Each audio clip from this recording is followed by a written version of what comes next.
Yes, बताइए कौन कौन से क्वेश्चन है जिसको हमें आगे सॉल्व करना है एक्सरसाइज में से।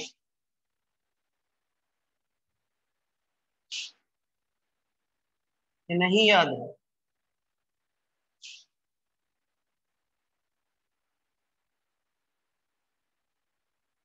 Late us do with exercise question number 7.1। Sir वो हो गया है। 7.1 कहाँ से हो गया होगा? सर ओके, हो गया। सर 7.1 हो गया, 7.2 से बाकी है। 7.2 कर देते हैं, चलिए। हाँ। रीड करने के लिए वॉलंटियर चाहिए हमें, जो हमें रीड करके देगा। तनिषा बोलिए। सर करूँ रीड? हाँ। हाँ sir. In the HCl molecule, the separation between the nuclei of two atoms is about 1.27 angstrom. एक मिनट। फॉर HCl मॉलिक्यूल, आप समझ सकते हो, आप केमिस्ट्री इतना जानते होंगे। HCl molecule is made up of H atom and chlorine atom, बराबर है। और the distance between the two atoms, इसको मैं R बोल देता हूँ। कितना दिया है? 1.27 angstrom. 1.27 एंगस्ट्रॉम दिया है, बराबर। So this is the distance between H atom and Cl atom. Yes, further. Find the approximate location of the CM of the molecule given that a chlorine atom is about 35.5 times as massive as a hydrogen atom. हमें ऐसा दिया है कि मास of chlorine अगर आप लेते हो तो 35.5 टाइम्स, हाँ, then the mass of hydrogen atom, बराबर है। तो हमें उसके मास की भी जानकारी दे दी है, mass of chlorine atom, and this is mass of hydrogen atom.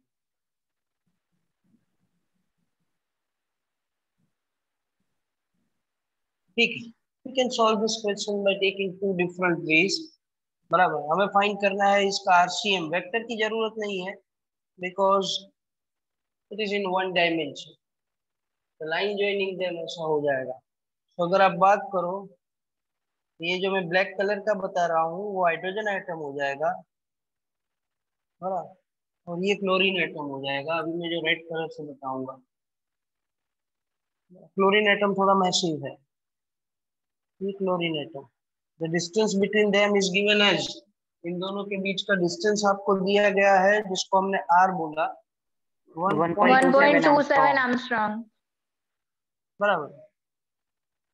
And we want to find out the position of centre of mass. So पहले तो आप मेरे को अप्रोक्सीमेशन करके बताइए कि इस दोनों का जो सेंटर ऑफ मास आएगा वो किसके नजदीक आएगा? Chlorine atom. क्लोरीन एटम के नजदीक आने का रीजन ये है क्योंकि उसका मास mass of chlorine is greater than mass of H. Hydrogen atom. देख, अभी वो डिस्टेंस कैलकुलेट करने के लिए हम दो तरीके से रेफरेंस ले सकते हैं। कोई ऐसा बोलता है कि with respect to hydrogen atom, कोई ऐसा बोलता है with respect to chlorine atom, बराबर है। तो ओरिजिन कहाँ पे लेने का, उसके लिए हमारे पास दो पॉसिबिलिटी है। कोई ऐसा बोलता है कि सर मेरे को तो हाइड्रोजन एटम को ओरिजिन कंसीडर करना है, then the all distances will measured from the hydrogen atom with respect to कोई ऐसा हाइड्रोजन। बोलता है मेरे को क्लोरीन एटम कंसीडर करना है रेफरेंस, तो chlorine atom will become origin and the all distances will measured from that with chlorine respect atom। to chlorine. तो हम कंसीडर कर रहे हैं हाइड्रोजन एटम को ओरिजिन, ये ओरिजिन हो गया, बराबर, ये ओरिजिन हो गया। हाँ बोलिए सर, अगर क्लोरीन एटम ने આપણે પેલું ઓરિજિન લીધું હોય તો પછી H એટમ નું ડિસ્ટન્સ भी નેગેટિવ માં આવે ને? हाँ, ये બધું નેગેટિવ માં થઈ જાય પછી। हाँ सर। तो अगर ये हाइड्रोजन एटम हमारा रेफरेंस हो गया तो with respect to hydrogen atom हम बात कर रहे हैं, all distances are measured from hydrogen atom. Hydrogen atom एक पार्टिकल हो गया, क्लोरीन एटम दूसरा पार्टिकल हो गया, हाइड्रोजन एटम रेफरेंस हो गया, मतलब उसको ओरिजिन ले लिया। हाइड्रोजन एटम से हाइड्रोजन एटम का डिस्टेंस कितना? 0 हाइड्रोजन एटम से क्लोरीन एटम का डिस्टेंस कितना?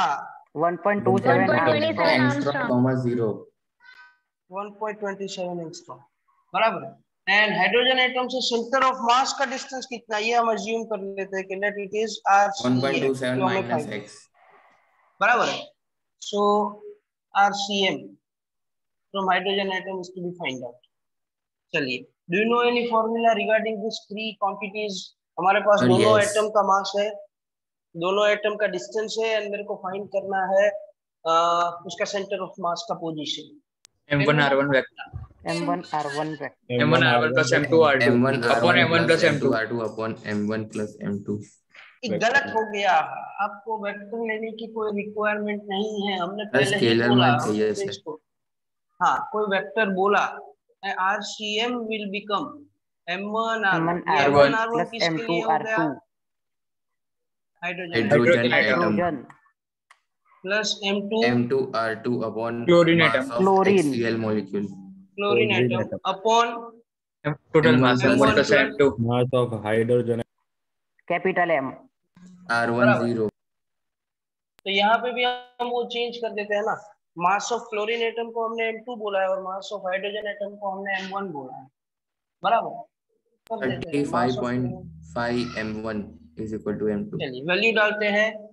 So that RCM will become M1 mass of hydrogen नहीं पता है, अभी रखते हैं. R1 hydrogen atom itself is a distance 0. M2 35.5 M1 into 1.27 angstrom. 35.5 M1 into distance है 1.27 एंगस्ट्रॉम. अब देखो 10 to minus 10 मीटर एंगस्ट्रॉम में है तो आंसर भी एंगस्ट्रॉम में आएगा. यस बराबर सर. है. Upon M1 plus sir. Yes. M1 तो ठीक है, M2 की जगह पे क्या लिख देंगे? 36.5 M1. 5.5 M. तो इसको सॉल्व करेंगे तो ये हो जाएगा 35.5 M1 into 1.27 upon 36.5 M1. But in which unit? angstrom. M1 get cancelled out. You can predict that the answer will be less than 1.27. 35 point upon 36.5 1.235 1.235 angstrom. ये जो सेंटर ऑफ मास का पोजीशन आया वो कहाँ से आया? with respect to with hydrogen. respect to the distance of hydrogen atom. Distance of hydrogen atom ने with respect to hydrogen atom, बराबर. Sir yes. अगर यही क्वेश्चन में आपको पूछा होता कि what is the centre of mass from the chlorine atom तो कितना हो जाता आंसर? 0.035. 0.27 में से 1.235 आप माइनस कर देते, so that will B 0.0035. 0.035. That is from which atom? Chlorine atom. Chlorine atom. बराबर है. Are you clear with this? Yes sir. Yes sir. Sir. Yes, बोलिए. सर એટલે આ ક્લોરીન એટમ ની અંદર જ જતું રહેશે ને centre.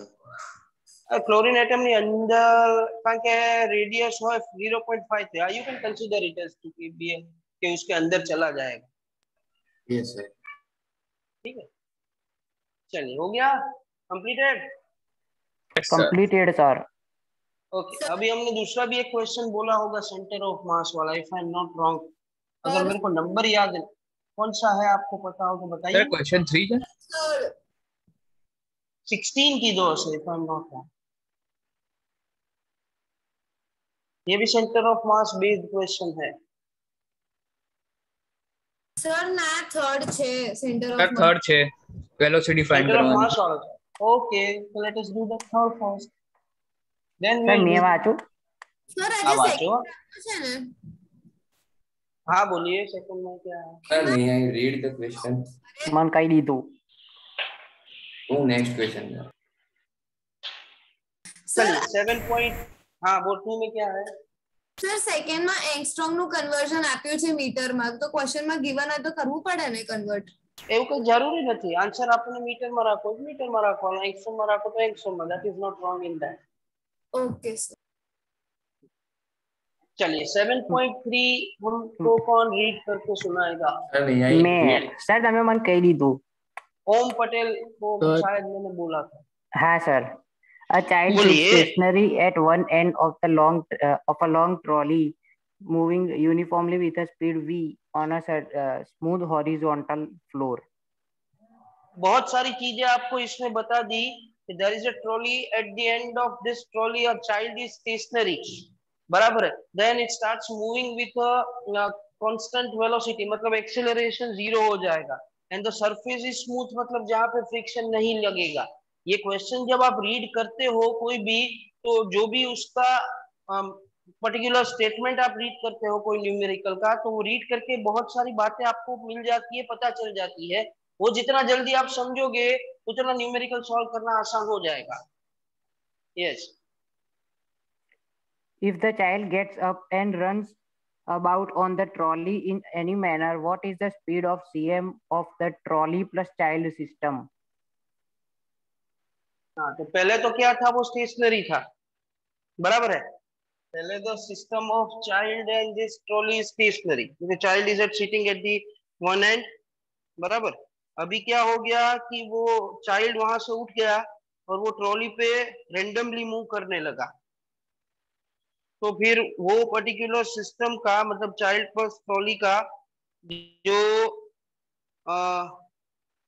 Velocity of centre of मास है वो कितना हो जाएगा, ऐसा आपको क्वेश्चन में पूछा है. You are getting with the question first? Yes sir. Sir getting. बराबर है. अच्छा, आप मेरे को एक बात बता दीजिए कि चाइल्ड अगर उस पे रन करता है, उस पे दौड़ता है, तो वो अगर उस पे दौड़ता है तो उससे कोई एक्सटर्नल फोर्स लगता है क्या उस पे, सिस्टम पे?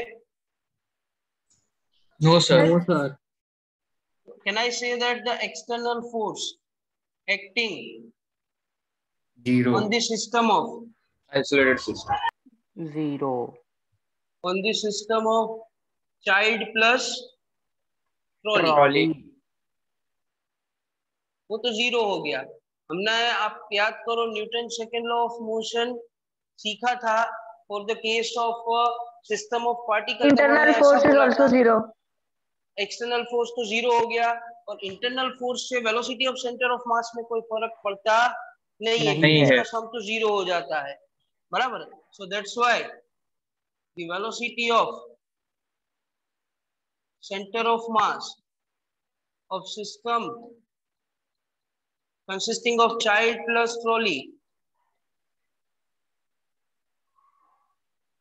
remains constant. constant, unchanged, आप जो भी बोलना चाहो. जो पहले था उतना ही रहेगा. पहले कितना था?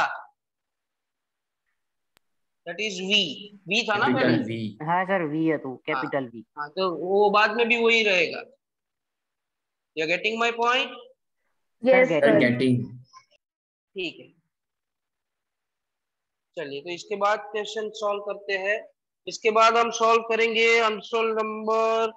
ये तो 1 2 3 हो गया ना, तो 4 भी कर लेते हैं. चलिए, 4 रीड करने के लिए हमें कोई वॉलंटियर चाहिए. Sir, may I read? Sir मैं. Raksha. Yes, sir.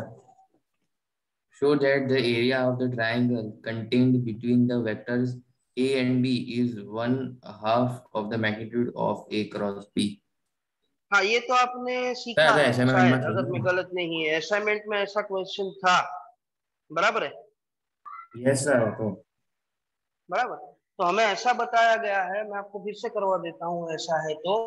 This is exercise question number 7.4 that I am talking about. बराबर. हमें प्रूव करना है कि if a vector and b vector are the adjacent sides of any triangle, if a vector and b vector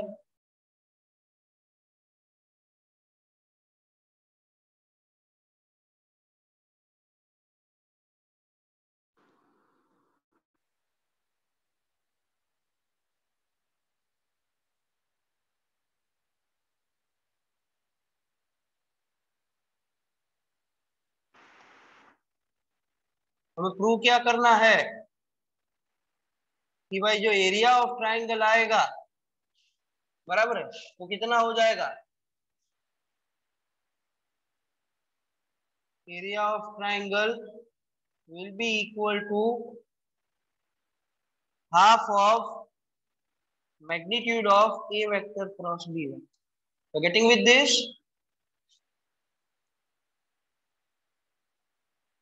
पता चल रहा है आप लोगों को? हाँ सर। चल रहा है। Yes sir. चलिए तो आगे सॉल्व करते हैं। ए और बी वेक्टर को एडजेसेंट साइड लेना है तो हम एक ट्राइंगल कंसीडर कर लेते हैं, तो यहाँ पे प्रूफ आ जाएगा, राइट।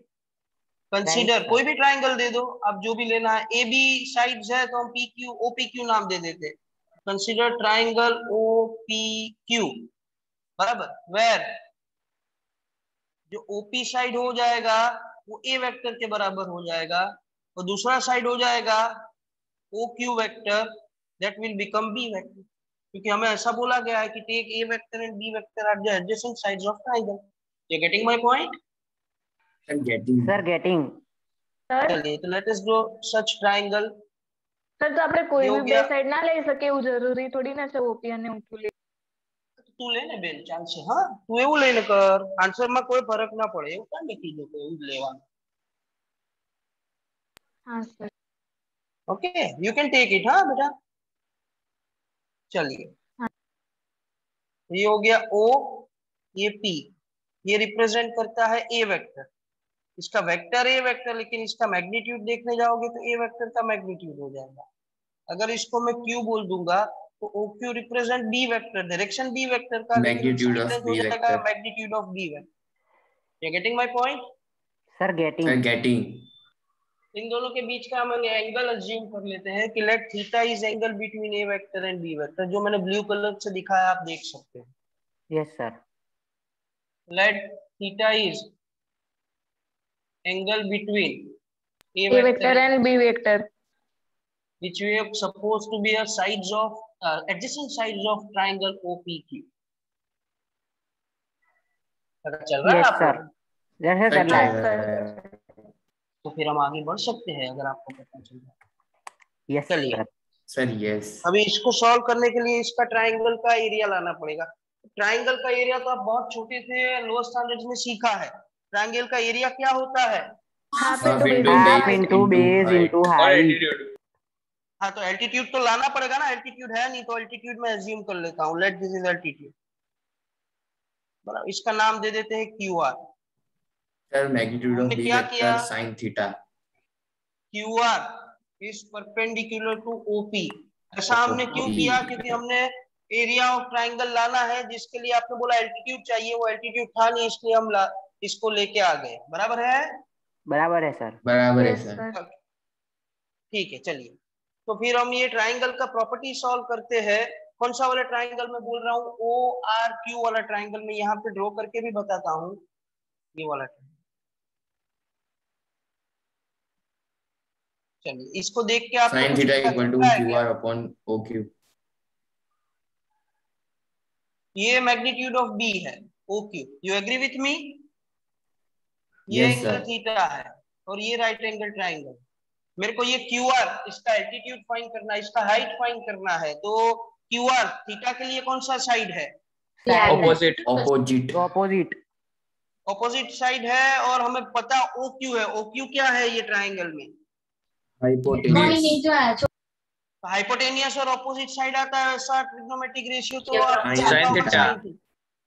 तो sin theta is Q R upon of O Q. So can I say that QR OQ can be written as OQ Small sin b theta? vector sin theta. Yes. So this QR becomes OQ का नाम तो mode of B vector है और sin theta होगा। ठीक है जी, इसको रखते हैं। अभी आपने वो जो फॉर्मूला डिसाइड कर लिया था उसको लगाते हैं। एरिया ऑफ ट्राइंगल क्या बोला था आपने फॉर्मूला? हाइट। आप तो उसका नाम बताइए ना ये ट्राइंगल में। half into OP तो OP अरे half into OR into QR। Half into magnitude of A vector into magnitude of B vector sin theta. And QR becomes height और altitude, आप जो भी बोलना चाहो। ठीक है जी? Yes sir. Perpendicular. Yes sir. Area of triangle is equals to half into A vector into B vector sin theta. अरे नहीं, गलत बोल दिया आपने, ए वेक्टर नहीं है, ध्यान से देखिए। Magnitude of Magnitude of A vector. Magnitude of A vector. sin theta हाँ, तो आप क्यों ऐसा गलत बोलते हो? is तो equal ओपी to तो हो गया magnitude of A magnitude of vector A, cross और B क्यू आर vector हमने by फाइंड 2 किया था, B B vector vector sine sine Sin theta. theta. sin theta. अरे sin हमारे थीटा। पास अगर ऐसा है ए क्रॉस बी, तो इसका आंसर आता है A Magnitude B of sine theta Theta. And N cap. तो ये ए बी जो साइन थीटा आता है, इसको हम मैग्नीट्यूड बोलते हैं। Magnitude of cross product. तो अगर हमारे पास A vector cross B vector होता तो हो जाता answer A B sine theta, या फिर आप इसको mod of A vector mod of B vector sine theta लिखो तो चलेगा, into N cap. N cap तो आया नहीं, मतलब सिर्फ क्या मिला हमें, ए वेक्टर बी वेक्टर का मैग्नीट्यूड। मैग्नीट्यूड मिला। तो can I say that this area of triangle which is A obtained vector by magnitude taking of A a vector vector cross B and b vector upon vector 2. as the adjacent side as half of magnitude of a vector cross b। Yes sir. ठीक है, ठीक है sir. Yes sir. इसको निकाल देते। सबको clear? Clear एकदम sir. Clear. Clear sir. Okay ठीक है सर क्लियर। चलिए, ये तो बहुत इजी क्वेश्चन था, CLR। वैसे तो आपने पढ़ चुका था, लेकिन मैंने आपको एक बार रिपीट करवा दिया। हम Yes, नेक्स्ट sir. क्वेश्चन ले लेते हैं। Next we will take question number 7.12345 हो जाएगा। Last question Yes, sir. 7.5 करके फिर आपको लिखने के लिए दे देता हूँ। चलिए बताइए 7.5 कौन रीड करके देगा? सर मैं है सर ओम। सर अंश। ब्रजेंश। सर अंश। सर अंश AUM रीड करेगा। HTATEL। यस सर मैं करूँ ना? ना अंश मन रीड की करो। मन ना कीधું मन की दुला। बोलिए। show that A vector dot B vector into C vector B vector cross C vector is equal in magnitude to the volume of the parallel pipe formed on the three vectors A vector B vector and C vector। हाँ, तो मैं इसको summarise sir करता ये हूँ। BN question sheet क्या पे बताता वेक्टर तो है, लगे नहीं। मैं आपको बताता हूँ। If A vector B vector and C vector sir क्या गिवन है? સર એ બી સી છે સર એ બીન સીટ છે A vector A vector sir B પણ વેક્ટર બોલ્ડમાં સી લખ્યું છે એટલે ટેક્સ્ટબુક સર એ માં વેક્ટર વેક્ટર સર કહેવાય। અરે હા સર એ ટેક્સ્ટ નાખા બુક માં એવી રીતે આપ્યું છે। એનસીઈઆરટી માં બોલ્ડ લેટર માં લખે છે વેક્ટર્સ। એટલે તમને છે ને હું અનમ્યુટ રાખું છું, મ્યુટ કરવા અનમ્યુટ થવા નહીં દેતો। તમે છે ને એક્સ્ટ્રા બહુ બધું બોલો છો। આપણે એવું હશે ને તો મારો એક એક્સ્ટ્રા લેક્ચર રાખીશું હા, એના માટે હું હશું, મૌલિક સર હશે, બધા જ હશે। પછી તમે બોલજો ને અમે સામે અમે બોલીશું હા। હા સર રાખજો રાખજો। સર પણ હવે તમે શું હજી ખાલી શીખવાડીશું? you still are 11 you are in 11th standard, we have completed our BSc MSc, बहुत सारा कर लिया है, तो आपको जितना आता है उससे ज्यादा आता है हमें, तो हमें पढ़ाने Yes, दीजिए, sir. वो हमारा काम है।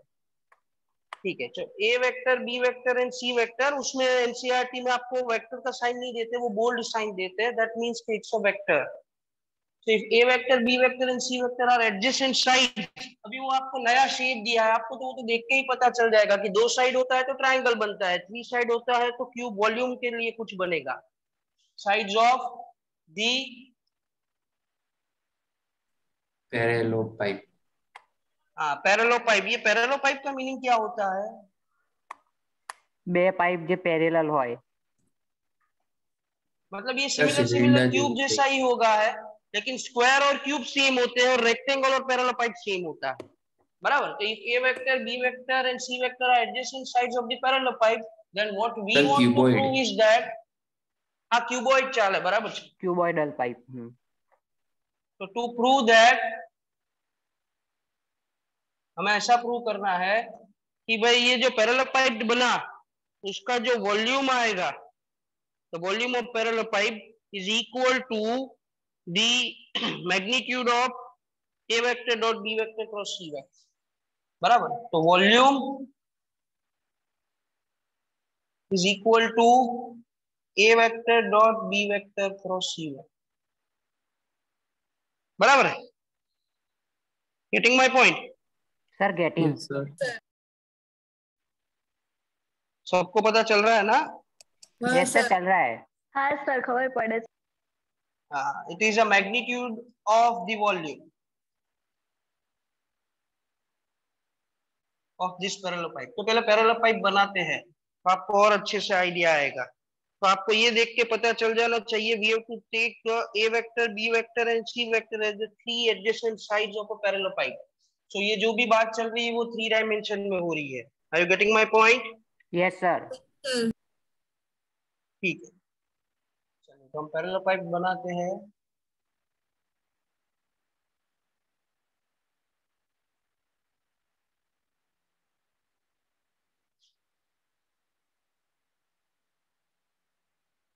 सर डाउट बाद में रखेंगे।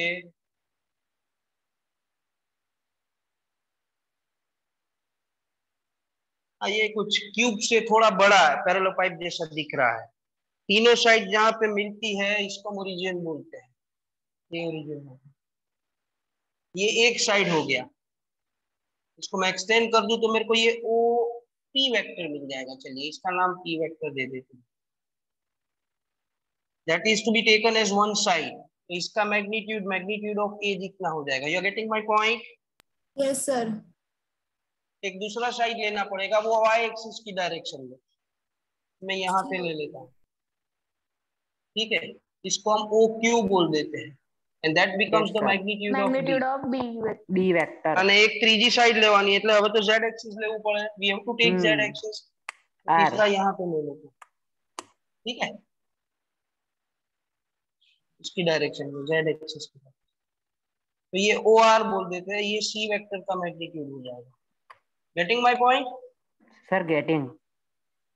सबको पता चल रहा है? Yes sir. Yes sir. Sir चल रहा है।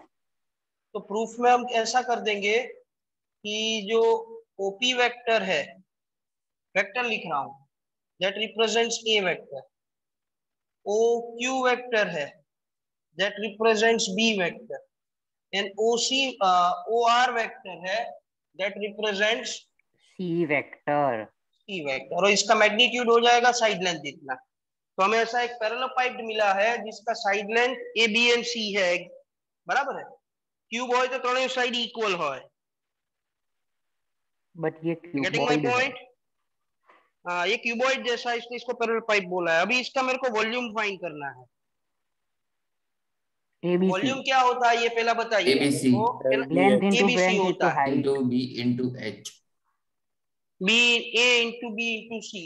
और हमें जो प्रूव करना है उसके लिए भी हम थोड़ा सॉल्व करते जाते हैं। प्रूव करना है उसमें हमें A vector dot B vector cross C vector को magnitude of volume of parallel pipe के जैसा लाना है। तो यहाँ पे हमारे पास B vector cross C vector है, तो हम पहले बी वेक्टर और सी वेक्टर से ही स्टार्ट करते हैं। Yes sir. B vector cross C vector चाहिए तो उधर से ही चालू करें ना।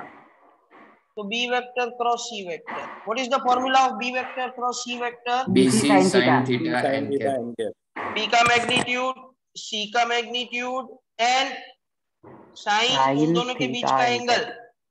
अब देखिए बी वेक्टर कौन से एक्सिस पे है? 90 डिग्री। 90। ये एक्स हो गया, ये वाई हो गया, बराबर है, और ये जेड हो गया। तो आप देख सकते हो B vector is along Y axis and C vector is along Z axis, sine 90, बराबर है। और उसके साथ आएगा एन कैप। अब ये एन कैप का जानकारी मेरे को चाहिए। आपने जब क्रॉस प्रोडक्ट सीखा था तब आपने ऐसा सीखा था।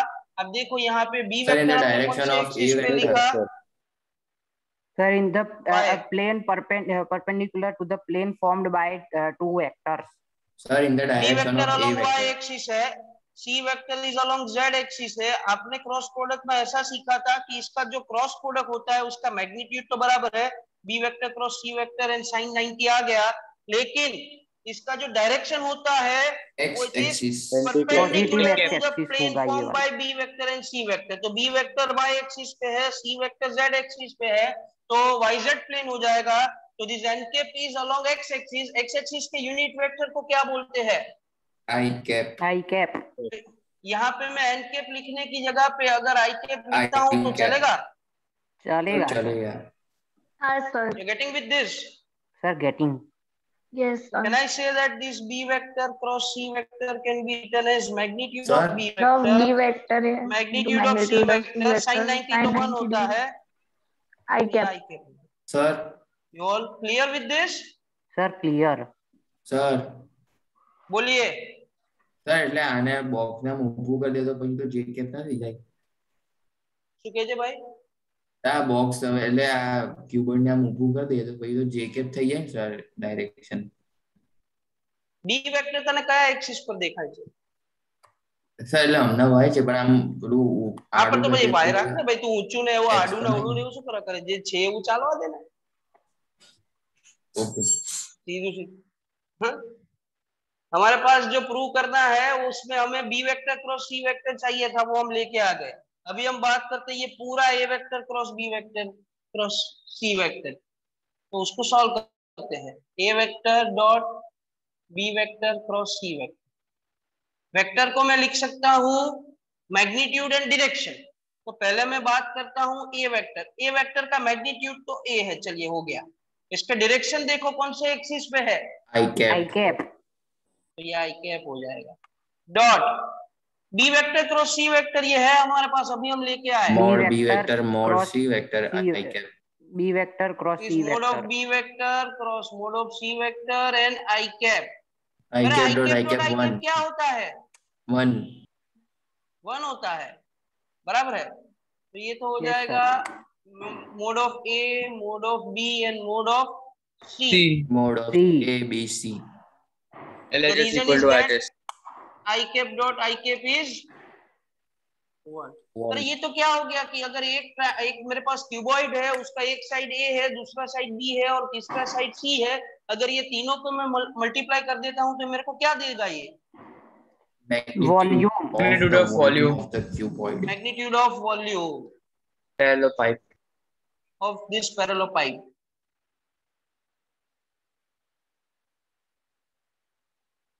Hence proof. Getting my proof? Sir, got Yes, it. sir. Getting. Clear, sir. Okay. चलिए अभी आप लोग लिख लीजिए. अभी यश भाई को क्या डाउट था पूछ लीजिए, दूसरे किसी स्टूडेंट्स को भी डाउट है तो पूछ लीजिए. સર बोलिए. સર પેરેલલ પાઇપ તો ક્યુબોઇડ હોય પણ થ્રુ કેમ ટિલ્ટેડ વે માં ના હોય? तू टिल्टेड राख, क्रॉस राख, वाई एक्सिस पर राख, जेड एक्सिस पर राख, थाई तो क्यूबॉइड જ ને. હા સર. એના વોલ્યુમમાં કોઈ ફરક પડે? ના ના. બસ.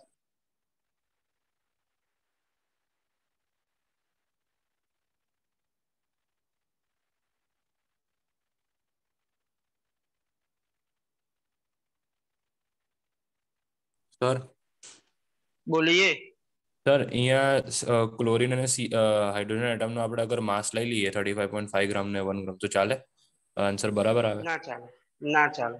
આન્સર આવી જાય, આન્સર સેટ થઈ જાય, બટ એવું ના હોય ને કે ક્લોરીન નું અને હાઇડ્રોજન નું. એ તો તે એવું કન્સિડર કરી લીધું કે હાઇડ્રોજન નું માસ 1 છે.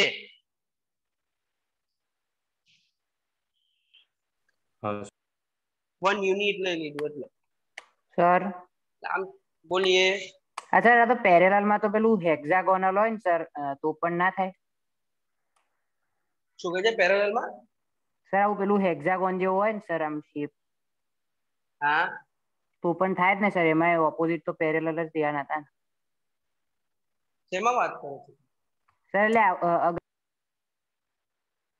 સર તો પણ ઓપોઝિટ આમ પેરેલલ જ રહેશે ને?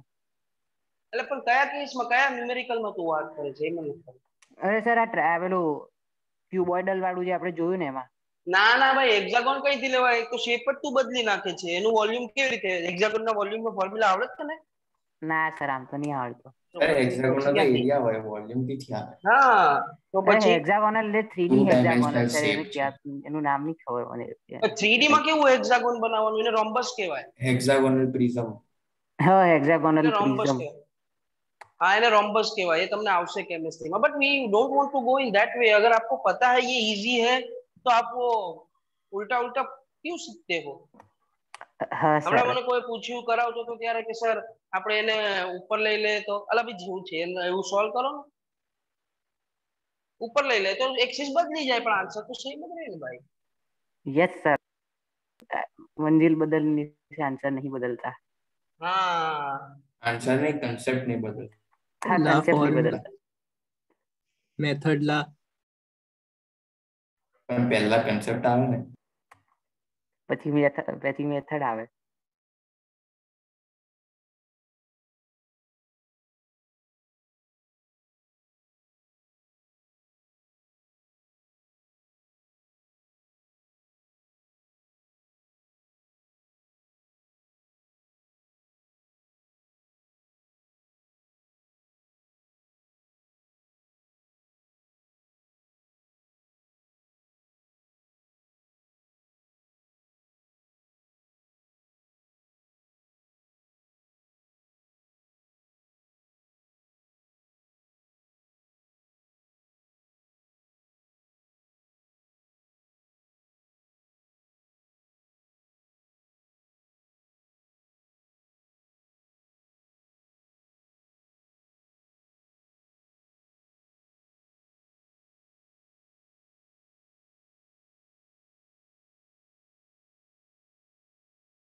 Should I turn the page? Completed?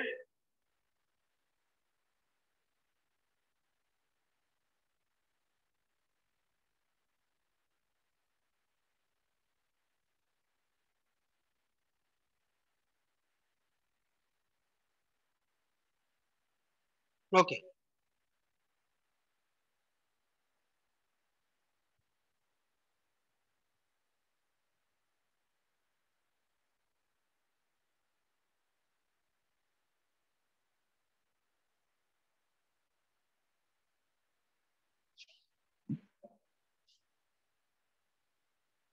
विशिल भाई, आपने मेरे को कुछ डाउट पूछा था, अगर आप अनम्यूट होके पूछ पाओ तो पूछ लो ना, तो मैं यहाँ पे क्लियर करवा दूं। आप हैंड रेस करो तो मैं आपको अनम्यूट कर दूंगा,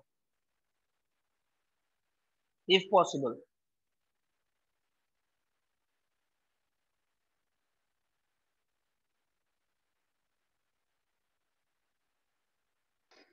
ना सर, डाउट नहीं पूछा था, वो तो डन हो गया इसलिए चैट में लिखा था।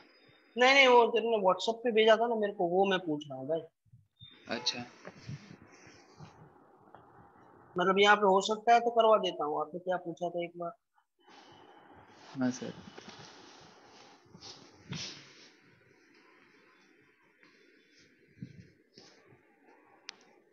सर वो असाइनमेंट चैप्टर 5 का, चैप्टर 6 का डाउट था। 21 क्वेश्चन था ना? हाँ sir. A body is moved along a straight line by a machine delivering a constant power. The velocity gained by the body in time t is proportional to। तो भाई उसमें आपको जो मिलेगा उसको तो आप ऐसे सॉल्व करेंगे कि पावर होता है फोर्स इंटू वेलोसिटी, और आपको जो चाहिए वो वेलोसिटी और टाइम का रिलेशन चाहिए।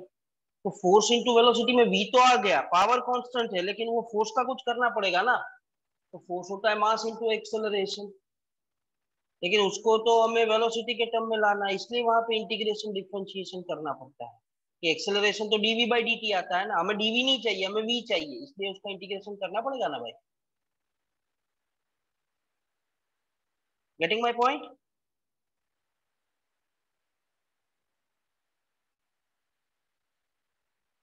फोर्स हमें मिलेगा मास इंटू एक्सेलरेशन, एक्सेलरेशन होता है dv by dt, dv by dt में से v लाना है तो क्या करने का, इंटीग्रेशन करने का, इसलिए इंटीग्रेशन करना पड़ता है।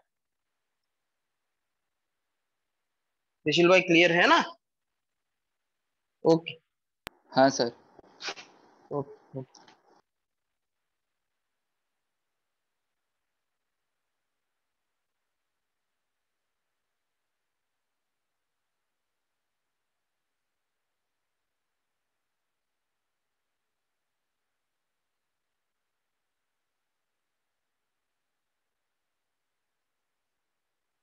चलिए हो गया है तो बताइए, तो मैं आपको नेक्स्ट पेज पे ले लेता हूँ।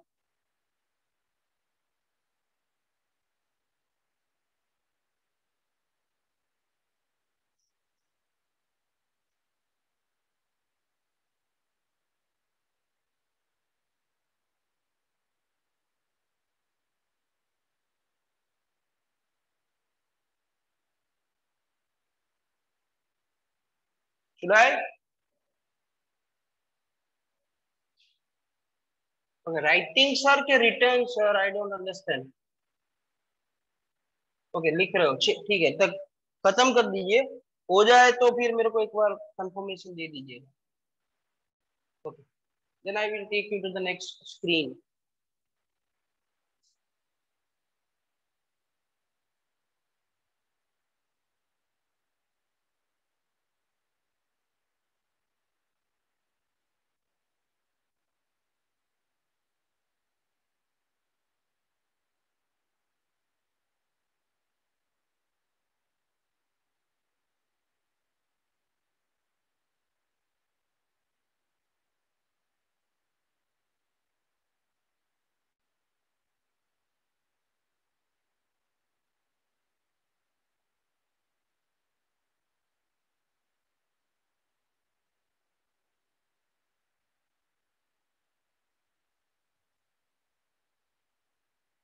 कंप्लीटेड?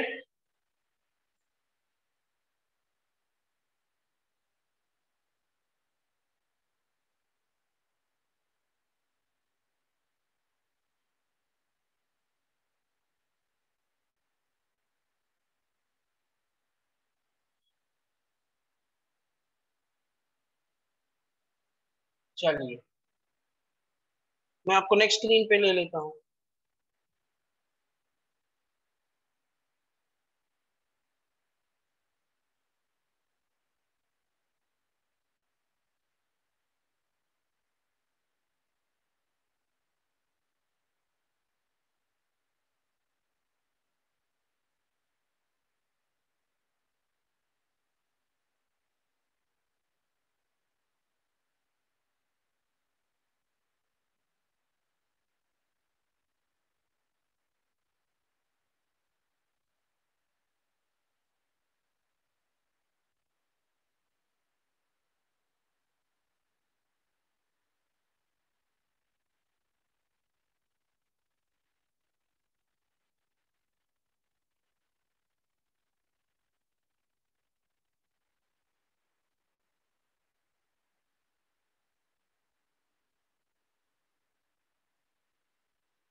चलिए हो गया।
सिक्सटीन क्वेश्चन करेंगे हम।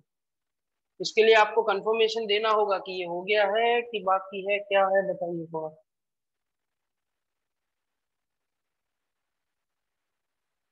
नंदन भाई को कुछ डाउट है तो आप अनम्यूट कर सकते हो अपने आप, पूछिए।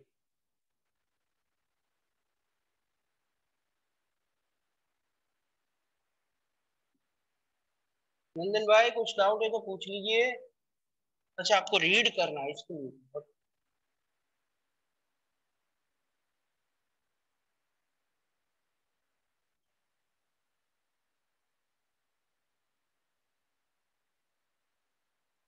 चलिए कौन रीड करेगा?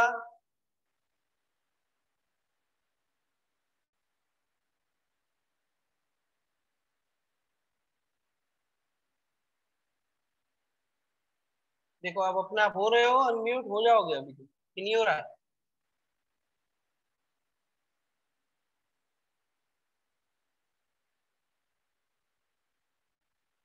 एक मिनट।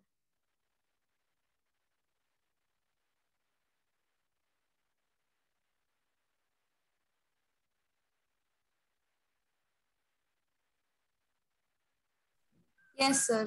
થયું સર. हो गया? થયું થયું. થયું સર. Yes, sir. થયું. Sir, करूँ मैं read? एक मिनट।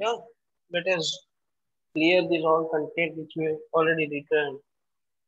चलिए ये एक्सरसाइज 7.2 है, इसमें किसी को कोई डाउट नहीं है ना? Should I remove this 7.2 and 7.3? Please confirm. Yes, sir, you can remove.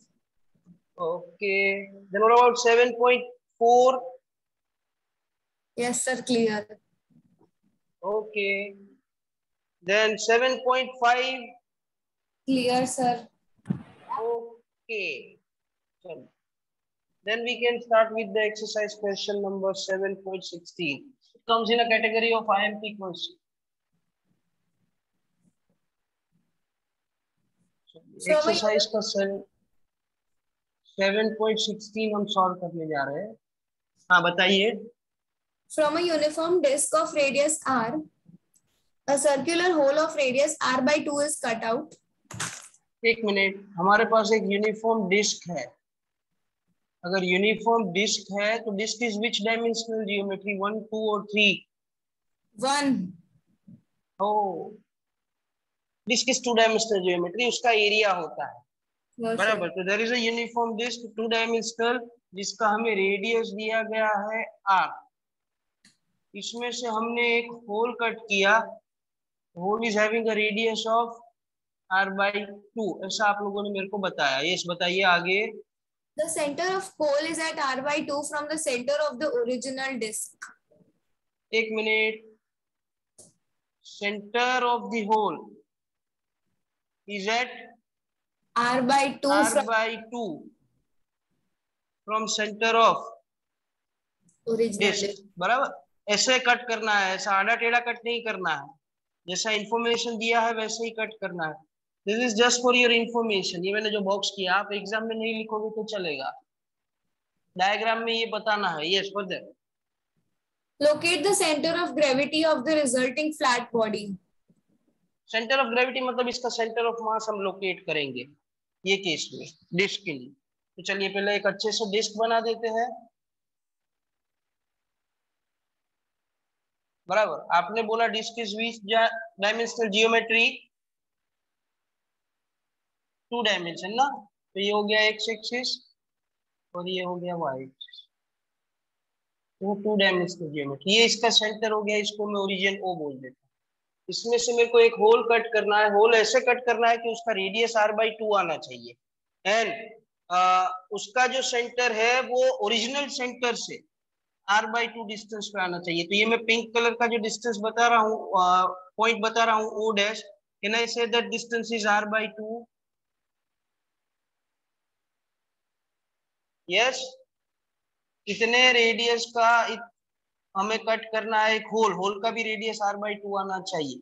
You getting my point? तो कैन आई से जो होल आएगा उसका सरफेस और जो हमने डिस्क ड्रॉ किया है वो दोनों एक ही सरफेस पे आएंगे, कोइंसाइड हो जाएगा उसका surface. You getting my point और नॉट? ऐसे होल कट हो जाएगा। You getting my point? इसका रेडियस r/2 हो गया, देख सकते हो आप। ओरिजिनल डिस्क है उसका रेडियस हो गया r।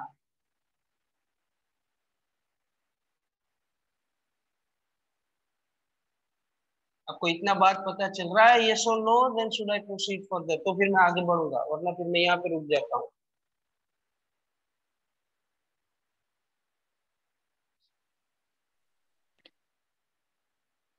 यस और no, please confirm it. Okay, तो पाचू अनम्यूट नहीं थवा तू जाते।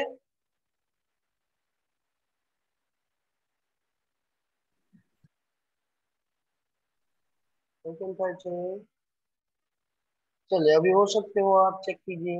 हाँ सर હવે થયું। सर पाछू समझाओ ने एक बार। हाँ सर, अमर आपको भाई लास्ट लास्ट वाળું खबर ना पड़ी आ। क्या पता नहीं चला, बताइए।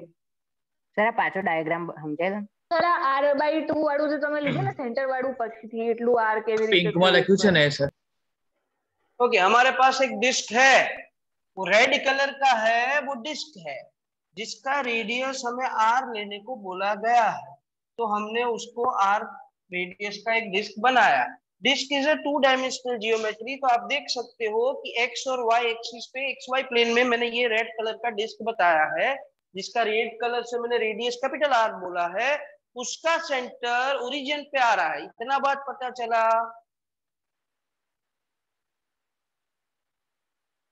यस, चलिए आगे। आगे हमें ऐसा बताया गया है कि भाई आपके पास जो डिस्क है उसमें से आपको एक होल कट करना है, लेकिन वो होल को रेंडमली कट नहीं करना है। That hole is to be cut in a way that कि पहले तो उसका रेडियस r/2 आना चाहिए, तो जो ओरिजिनल डिस्क है उसके रेडियस से वो आधा आना चाहिए। दूसरी बात आपको ये ध्यान रखनी है कि वो जो होल आप कट करोगे जिसका रेडियस r/2 है, इसका सेंटर जो ओरिजिनल डिस्क का सेंटर है उससे r/2 डिस्टेंस पे सेम लाइन पे आना चाहिए। तो आप देखो रेड कलर का डिस्क का सेंटर O और पिंक कलर का होल का सेंटर O डैश, वो r/2 डिस्टेंस पे मैंने रखा है, और r/2 रेडियस का होल हमने कट किया है। Now are you clear with this? Please confirm.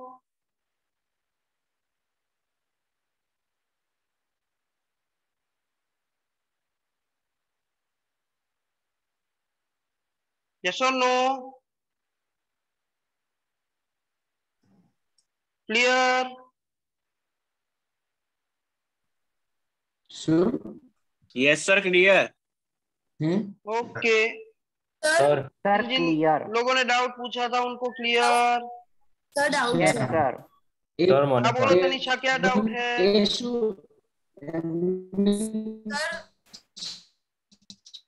Sir Tanisha आपका आवाज नहीं आ रही है आपको मोटू मेरी। सर मारा जगह पर कोई बीजू बोले છે ને એનો અવાજ બહુ કપાય છે।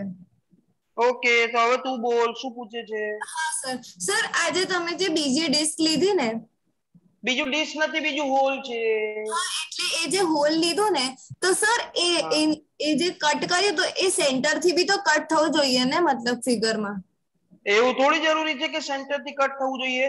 सेंटर से कट करना होगा तो फिर तो आपको ऐसा बताना पड़ेगा क्वेश्चन में कि cut the hole in a way that कि होल का सेंटर और डिस्क का सेंटर दोनों एक ही जगह पे आना चाहिए, ऐसा दिया है? સર એવું નહીં, તમે એવું કીધું ને કે જે બીજો જે હોલ કટ કર્યો છે એ r/2 ના ડિસ્ટન્સ પર છે ઓરિજિનલ ડિસ્ક થી, અને એનું રેડિયસ બી r/2 છે, તો ફિગરમાં તમે જે હોલ કટ કર્યું છે એ o પર બી તો જોઈન્ટ થવું જોઈએ ને।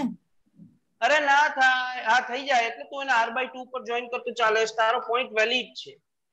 I understand your point। હા હા, તું કે છે બરાબર છે, હું સમજી ગયો, you are right।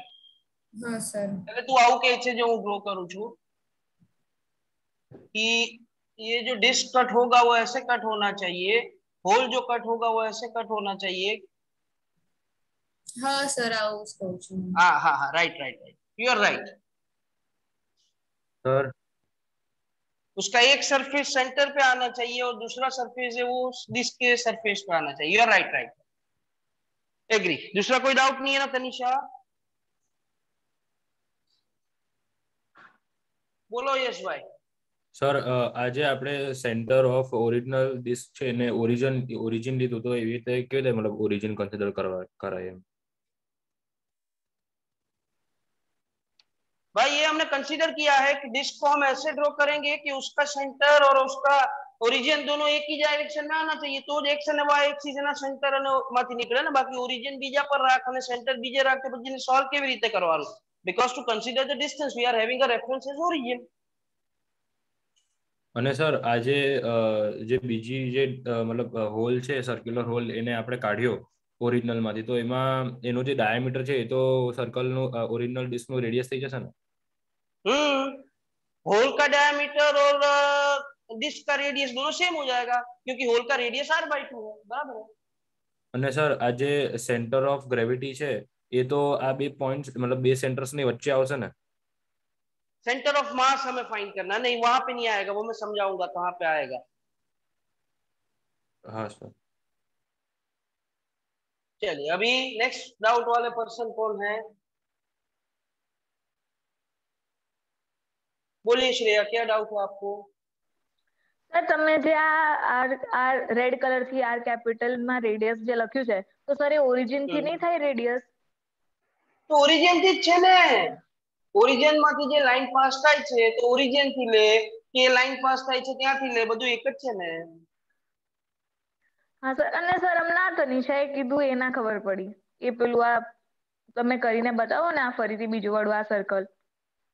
अरे तनिषा ने ऐसा बोला कि वो जो रेडियस है वो r/2 है, तो पूरे डिस्क का रेडियस r है, उसमें से हम होल जो कट करेंगे उसका रेडियस r/2 है, तो होल है उसका एक सरफेस सेंटर से पास होना चाहिए डिस्क के, और दूसरा है वो डिस्क के सरफेस पे आना चाहिए, ऐसा बोला। Are you getting with this now? हाँ सर। अरे खबर, now should I solve this further? चलिए, तो आप मेरे को, मैं क्वेश्चन पूछता हूं, आप हैंड रेस करके मेरे को आंसर बताइएगा। हमने ये होल कट कर लिया, उससे पहले ये डिस्क है वो सिमेट्रिकल है, मतलब उसका यूनिफॉर्म मास डिस्ट्रीब्यूशन है, तो उसका सेंटर ऑफ मास कहां पे होता? जो डिस्क है उसका सिमेट्रिकल मास डिस्ट्रीब्यूशन है, तो before cutting the hole, hole जब उसमें से निकाल लिया उससे पहले उसका सेंटर ऑफ मास कहां पे आता? Can anyone tell me the answer? कौन बताएगा? यस भाई बोलिए। सर सर सेंटर ऊपर જ આવત ને ડિસ્ક ના? ओरिजिन पर आवे, बराबर है। जैनेश जैनम ने भी राइट बोला, ओम ने भी राइट बोला, यस भाई आप भी करेक्ट बोल रहे हो कि अगर यूनिफॉर्म मास डिस्ट्रीब्यूशन है तो हमने ऐसा सीखा है कि the centre of mass lies at centre, और सेंटर को तो हमने ओरिजिन पे लिया, तो ओरिजिन पे ही आ जाएगा ना। Getting my point? यस। चलिए अभी मैं दूसरा क्वेश्चन पूछता हूं, मेरे को सिर्फ अप्रोक्सीमेशन चाहिए, आंसर हम देखेंगे। आफ्टर ये होल इसमें से कट कर लिया डिस्क में से, जिससे पहले उसका सेंटर ऑफ मास ओरिजिन पे था, वो डिस्क हमने कौन से एक्सिस से कट किया है? अपने पास बे एक्सिस है, एक्स और वाई, तो हमने जो कट किया है वो कहां से कट किया है? बोलिए अंश भाई। Sir x axis, positive X axis से कट किया है, चलिए बराबर है। तो हमने कुछ ऐसा कंसेप्ट सीखा था कि in case of centre of mass of the system, the centre of mass will shift towards that particular side जहां पे मास ज्यादा होगा। तो आप मेरे को अप्रोक्सीमेट करके बताओगे कि इसका सेंटर ऑफ मास जो आएगा वो होल कट करने के बाद वो कौन से एक्सिस पे आएगा? I just want approximation, answer हम देखेंगे फिर। Can anyone give me that approximation? Yes Om भाई बोलिए। सर पॉजिटिव एक्स एक्सिस ऊपर જ આવશે। ना रॉन्ग छो आप, नहीं आवे सर। आप थोड़ा विजुअलाइज कीजिए, आपके घर में एक डिस्क है, वो डिस्क में से एक सेंटर से एक्स एक्सिस के बाजू आपने एक पूरा एक होल कट कर दिया, बराबर है। अभी उसको विजुअलाइज करके थोड़ा सोच के बताइए कि सेंटर ऑफ मास अभी कहां पे शिफ्ट हो जाएगा, जो पहले सर नेगेटिव एक्स एक्सिस ऊपर जतू રહેશે। Yes it will shift towards negative x axis, क्योंकि जो बाजू से आपने होल निकाल दिया उसका मास तो कम हो जाएगा, तो दूसरे वाले साइड का मास ज्यादा हो जाएगा, तो मास जहां पे ज्यादा होगा वहां पे ये सेंटर ऑफ मास शिफ्ट हो जाएगा। तो हमने होल पॉजिटिव एक्स एक्सिस से कट किया है, तो the centre of mass will shift towards negative x axis. Are you all clear with this? तो फिर मैं आगे बढ़ सकता हूं।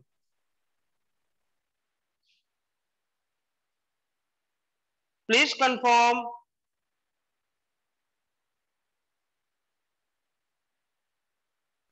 Clear sir. સર એ ફરીથી સમજાવો ને એકવાર. સર યસ, શું સમજાવું બેન? Sir clear. सर CLR अपने पास ये डिस्क है, इसका पहले सेंटर ऑफ मास सेंटर पे था, बराबर, क्योंकि ये लेफ्ट साइड वाला जो मैं रेड कलर से बता रहा हूं और ये राइट साइड वाला, इन दोनों का मास डिस्ट्रीब्यूशन सेम था, इसलिए यहाँ पे सेंटर ऑफ मास सेंटर पे आ जाता था, जैसा मैंने बोला। अभी यहां से इतना पार्ट मैंने निकाल दिया, तो कौन से वाले पार्ट का मास ज्यादा हो गया? Second and left third side वाले का। हाँ, तो यहाँ पे सेंटर ऑफ मास शिफ्ट हो जाएगा अभी ये साइड जो पहले ओरिजिन पे था, ऐसा मैंने समझाया। Are you clear with this? क्योंकि वो साइड वाले का मास ज्यादा हो जाएगा। Yes sir, clear. बराबर है। तो मेरे को ऐसा पता चल जाएगा कि आपका जो आंसर आएगा सेंटर ऑफ मास का, वो minus some value X axis का और 0 आएगा। गेटिंग?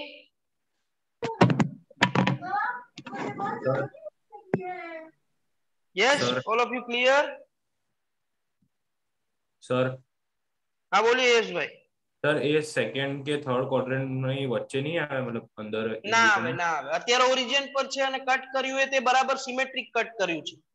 सिमेट्रिक कट किया है मतलब आप देखो ये जो पोर्शन आपने कट किया, ये पिंक कलर वाला, वो पिंक कलर वाला पोर्शन भी है, वो भी आपने ऐसा सिमेट्रिकली कट किया है, ऐसा सिमेट्रिकली कट किया है। जितना पार्ट सेंटर के लेफ्ट साइड उतना पार्ट सेंटर के राइट साइड, जितना ऊपर उतना नीचे, सिमेट्रिकली कट करते हो तो ओरिजिन पे ही सेंटर ऑफ मास था, वो भी नेगेटिव एक्स एक्सिस पे शिफ्ट हो जाएगा। તું જે કહે છે ને એમાં અગર આ સિમેટ્રિક ના હોય ને તો થાય, જે હોલ કટ કર્યું છે। Getting my point? हाँ सर। चलिए, अभी सबको क्लियर? Yes sir. तो अभी हम इसको सॉल्व करते हैं। बस हमें पूरा एक सिस्टम बनाना है कि हमारे पास पहले डिस्क था, फिर उसमें से हमने होल कट कर दिया, और फिर हमारे पास रह गया रिमेनिंग पार्ट।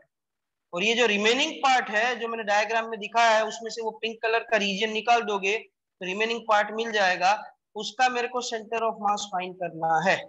तो पहले मैं सबका लिख देता हूँ रेडियस, आप मेरे को बताते जाओ डिस्क का रेडियस कितना है? Capital R, very good. Hole का रेडियस कितना है? r/2। रिमेनिंग पार्ट का रेडियस कितना हो जाएगा? ना ना ना ना ना, एमा रॉन्ग થઈ ગયા। रिमेनिंग पार्ट के वो पर्टिकुलर शेप थोड़ी है कि जिसका रेडियस होता है, उसमें गलत कर दिया। होल है वो सर्कुलर है तो रेडियस होता है, डिस्क है तो सर्कुलर है तो रेडियस होता है, रिमेनिंग पार्ट में रेडियस नहीं होता है। अभी हम बात करते हैं एरिया, तो पूरे डिस्क का एरिया कितना हो जाएगा?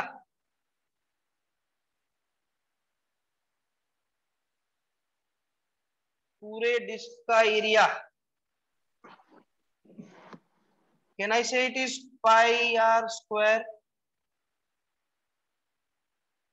यस, ठीक है। होल का एरिया कितना हो जाएगा? Can I say it is pi are square by 4, क्योंकि इसका रेडियस आर है।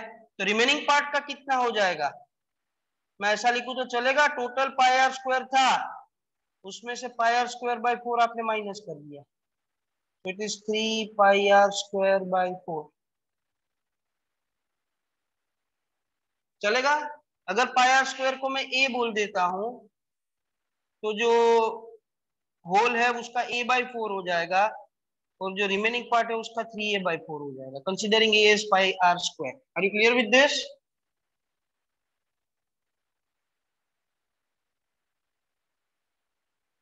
ओके, अभी हम सेंटर ऑफ मास की बात करते हैं। Centre of mass, position of centre of mass, we have taken this disc as a 2 dimensional geometry. तो जो कोऑर्डिनेट आएंगे वो x और y आएंगे, z नहीं आएगा, बराबर है। तो पहले पूरे डिस्क का सेंटर ऑफ मास कहां पे था? इसको मैं r1 वेक्टर बोल देता हूं। चलिए, ओरिजिन पे था। ओरिजिन मतलब कोऑर्डिनेट टर्म में क्या लिखोगे आप? 0 0। अभी मैं जो बताने जा रहा हूं वो ध्यान से, R2 vector, position vector of centre of mass of this whole कितना हो जाएगा। पहले तो उसका सेंटर ऑफ मास कहां पे आया, O डैश पे आया, आप देख सकते हो। हम किसके रिस्पेक्ट से डिफाइन करेंगे, ओरिजिन O से कितने डिस्टेंस पे, r/2। Very good, so it becomes r/2 and 0। इतना पता चल रहा है, अच्छा है। और हमने अज्यूम किया कि पूरे जो रिमेनिंग पार्ट है इसका position vector centre of mass का मैं R3 वेक्टर बोल देता हूं, तो वो हो जाएगा x एंड 0, या x एंड y लिखो तो भी चलेगा क्योंकि y तो आएगा नहीं। You are getting with this, x minus mouse है आटलू खबर पड़े।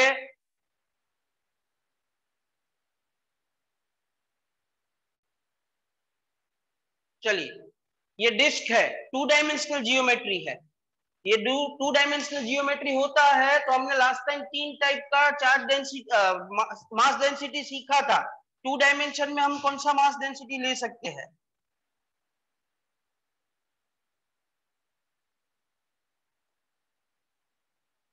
It is uniform surface mass density,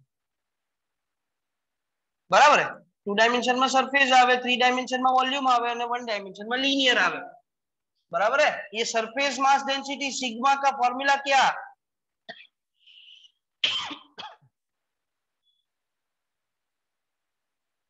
yes it is mass upon of area, very good.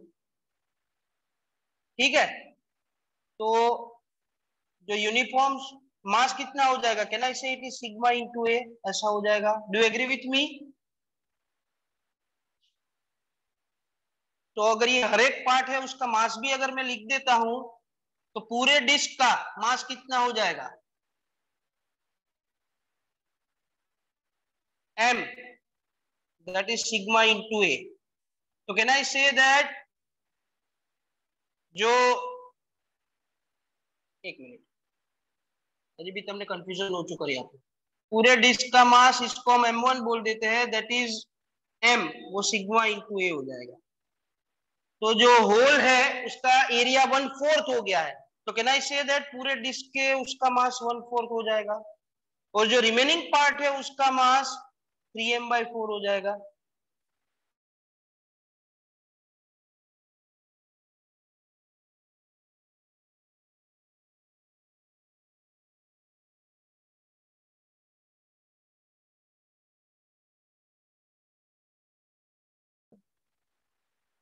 बस अभी तो हमारे पास सबका मास आ गया, सबका position vector of centre of mass आ गया, तो हम सॉल्व कर सकते हैं। पूरा डिस्क कौन से पार्ट में डिवाइड हुआ, disc divides in whole plus remaining part. अभी आपको वो जो position of centre of mass का फॉर्मूला आता है वो लिखाइए। डिस्क के लिए मास m1 और position vector of centre of mass r1 vector, तो can I say that m1 r1 vector. Whole के लिए मास m2 और position vector of centre of mass r2 vector, तो m2 r2 vector, plus remaining part के लिए मास m3 और position vector r3 vector, so it is m3 r3 vector. Putting values, m1 की जगह पे m, सिग्मा इंटू ए, उसको हमने m बोला, उसका position vector of centre of mass 0, m2 मतलब होल का मास m/4, उसका position vector of centre of mass r/2 and 0, remaining part का मास 3m/4 और उसका सेंटर ऑफ मास हमने एक 0 अज्यूम किया।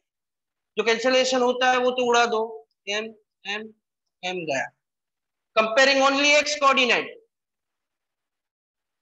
बराबर, कंपेयरिंग x कोऑर्डिनेट, कंपेयर कीजिए x कोऑर्डिनेट, क्योंकि हमारा जो सेंटर ऑफ मास आया वो तो आपको पता है कि x एक्सिस पे ही शिफ्ट होगा, तो लेफ्ट हैंड साइड पे x कोऑर्डिनेट देखोगे तो 0 है, राइट हैंड साइड पे यहाँ पे 1/4 इंटू r/2 तो r/8 हो जाएगा, यहाँ पे 3/4 इंटू x तो 3x/4 हो जाएगा। हमें x फाइंड करना है, तो can I say that 3x/4 is minus r/8,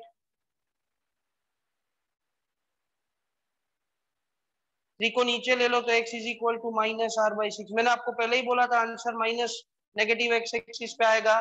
तो what is the position of centre of mass of the disc, मतलब रिमेनिंग पार्ट का, जिसको हमने एज्यूम किया था r3 vector, that is x0, that will be now minus r by six and 0। Do you getting with this?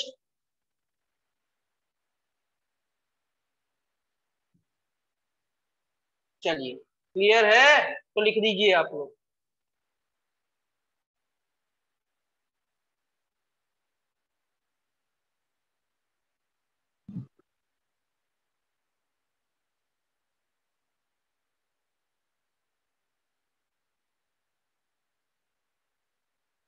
चलिए ओम भाई क्या doubt है पूछिए। सर પેલું આ માસ વાળું સમજાવો ને, માસ કેવી રીતે લીધું એ? सिग्मा होता है surface mass density, that is mass by area. तो उसमें से मास को सब्जेक्ट बनाओगे तो सिग्मा इनटू ए मिलेगा। You getting my point? Yes sir. હવે બધાના એરિયા લખ્યા છે, ચલો હું થોડું ચેન્જ કરી આપું, એમની બાજુમાં તમને માસ લખી આપું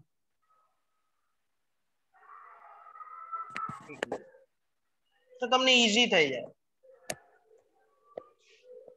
चलिए आप अनम्यूट रह के मेरे को आंसर बताते जाइएगा। हाँ, मेरे को सबका मास लिखना है। हमारे पास 3 चीजें है, डिस्क है और हमारे पास फिर ये होल है और फिर हमारे पास रिमेनिंग पार्ट है। इसका सबका मेरे को मास लिखना है, आप मेरे को लिखाते जाइएगा।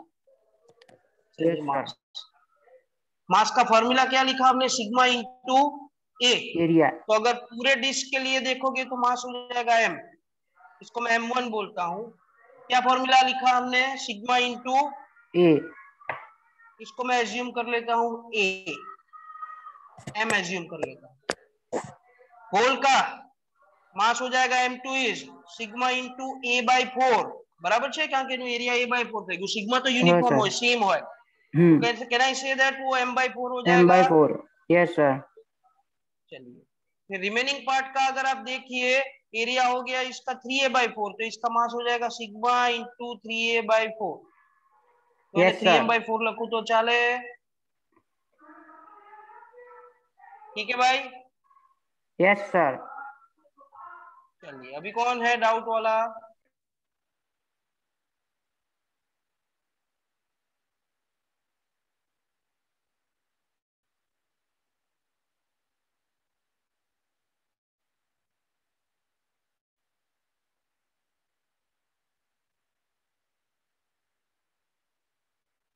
બોલીએ યશભાઈ।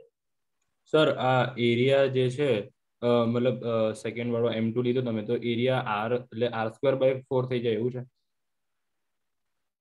એરિયા r²/4 ના થાય, રેડિયસ r/2 થાય એટલે એરિયા પાય r²/4 થઈ જાય। તો સર એ પાઈ ને અને એને નહીં કન્સિડર કરવાનું r ને?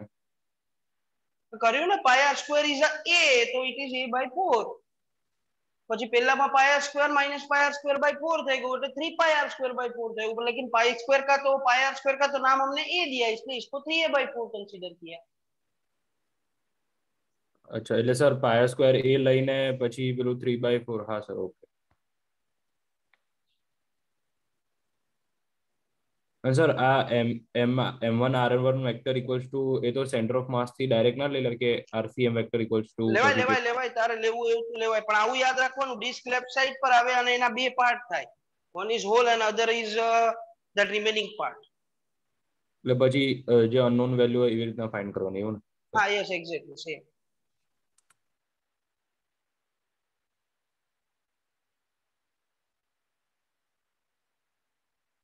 ये श्रेया को क्या डाउट है?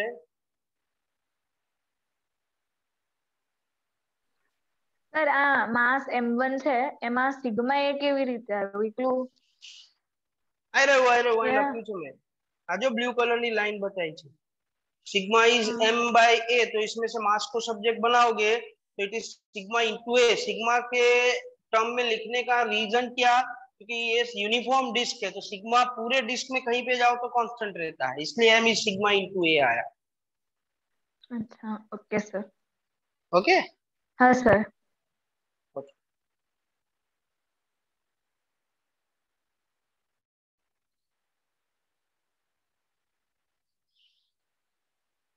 हो गया सबका कि बाकी है?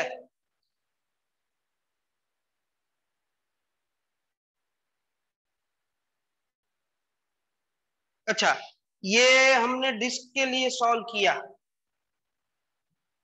ये हमने डिस्क के लिए सॉल्व किया, बराबर है। तो 2 डायमेंशनल जियोमेट्री था, आपने सिग्मा लेके सॉल्व किया।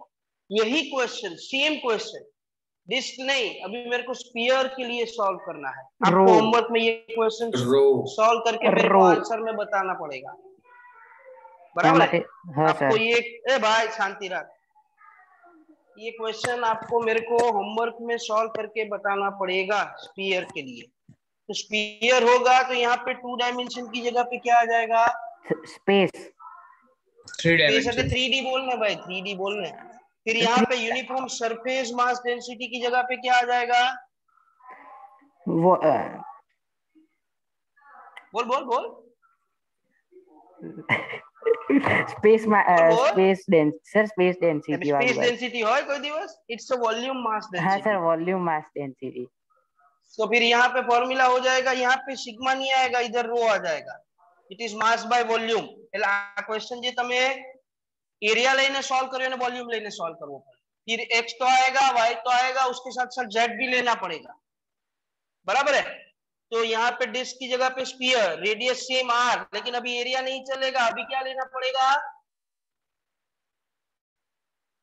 मास का फॉर्मूला क्या आया? डेंसिटी इनटू वॉल्यूम आया, तो वॉल्यूम लेके करना पड़ेगा ना। हाँ, तो वॉल्यूम हो जाएगा 4/3 पाई आर क्यूब। फिर उसमें से आप मास लेके आओ, रो इंटू वी। फिर जो पोजीशन लिखोगे वो अभी आप 0 0 नहीं ले सकते हो, अभी 3 डायमेंशन है। तो ये जो पोजीशन ऑफ सेंटर ऑफ मास लिखा है 0 0, उसकी जगह पे क्या लिखना पड़ेगा?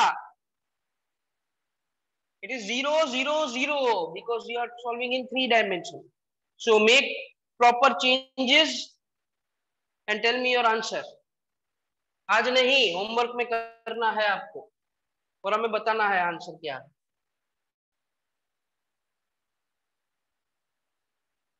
ठीक है,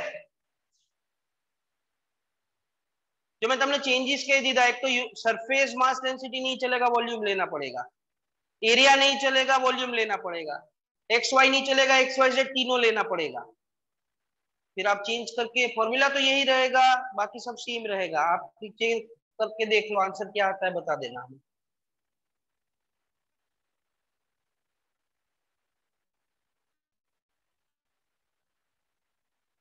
चलिए, कंप्लीटेड।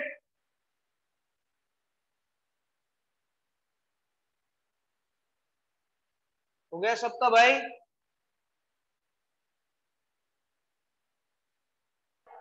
सर हो गया। Yes sir. सर 1 मिनट बाकी है। हाँ मुझे सर कंप्लीटेड। अच्छा,